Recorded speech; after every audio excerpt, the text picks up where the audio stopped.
Vidal, on voit bien que la toxicologie des médicaments se porte généralement sur le foie. C'est-à-dire que c'est le premier organe qui trinque. Voilà. Et donc, dans ce 4e point que je donne sur 5, c'est vous dire simplement, mesdames et messieurs, que quand vous prenez un médicament, évidemment, il est important que vous compreniez que si ce médicament est pris à jeun, le foie va prendre ça de plein fouet.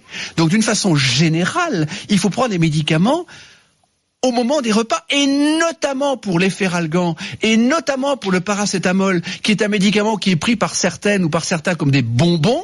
Eh bien, le paracétamol, mesdames et messieurs, peut vous provoquer une insuffisance hépatique foudroyante, définitive, qui va nécessiter une greffe de foie. Donc, le paracétamol, c'est jamais entre les repas, c'est obligatoirement pendant les repas.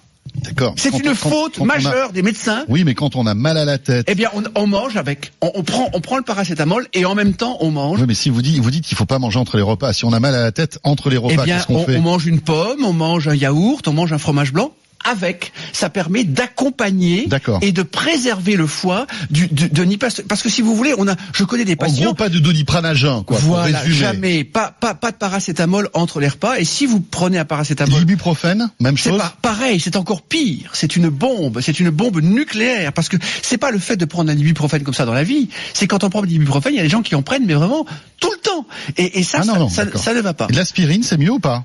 L'aspirine, ça a surtout un impact sur l'estomac et ça fait saigner et ça peut donner des gastrites. Donc les aspirines à 1000 mg, n'en parlons pas, parce que là, non, mais on a mal à la tête, par exemple. Vaut mieux prendre. On s'éloigne un petit peu. Paracétamol, ibuprofène ou aspirine, absolument. Plutôt paracétamol. Absolument. Alors je résume. Évidemment, boire de l'eau. Évidemment, laisser reposer le foie entre les repas. Évidemment, diminuer les sucres trop rapides et plutôt que du riz, prendre des pâtes, par exemple. Plutôt que du pain blanc sans aucune qualité, prendre du pain complet. C'est évidemment du gras, c'est de l'huile d'olive, c'est du poisson, c'est éviter un excès de fromage ou un excès de beurre, mais tout en mangeant du fromage et du beurre. C'est évidemment, comme je vous le dis, ne pas prendre trop de médicaments, car au-delà de 4 médicaments, les transporteurs sanguins, dont le foie est un activateur, ne peut plus transporter les médicaments. Donc, sur 10 médicaments, le foie va en transporter que 4. Donc, de toute façon, il y a déjà 6 médicaments à jeter. Et le foie doit les métaboliser pour les ramener au rein. Et quand un foie ne fonctionne pas, c'est une insuffisance rénale.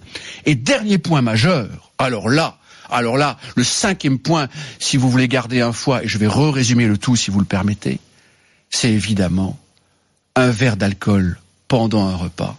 Et le foie est un organe qui ne supporte pas l'alcool.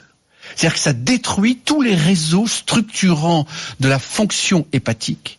Et évidemment, quand les réseaux L'alcool est l'ennemi du foie. Ah, c'est le premier ennemi du foie.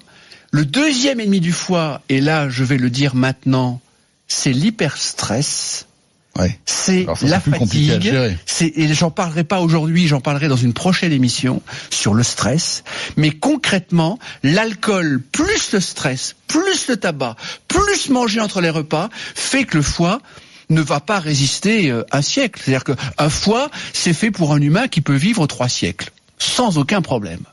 Mais quand un foie est agressé par l'absence d'eau, par le grignotage, par des sucres rapides permanents, par du gras en grande quantité, par concrètement des médicaments et par en plus un excès d'alcool entre les repas particulièrement, le foie ne supporte pas. Attention, quand vous dites un excès d'alcool, un verre d'alcool par repas, même si le sujet d'aujourd'hui n'est pas le sujet un verre de vin quand même. Oui, c'est ce que je dis, c'est-à-dire qu'un verre de vin par repas, ça va. Oui. Mais quand vous êtes à de l'alcool entre les repas, ça ne va pas. Donc je résume le tout. Christian, je résume le tout. Le café. Le café, c'est bien. Le café, c'est bien. Le café, le foie, jusqu'à 4-5 cafés, il n'y a aucun problème. D'accord. 2 thés, aucun problème. Parce qu'on a des auditeurs qui disent le radis noir ne fonctionne pas pour détoxifier le foie. Et d'ailleurs, je dirais que la crise de foie est un concept typiquement français.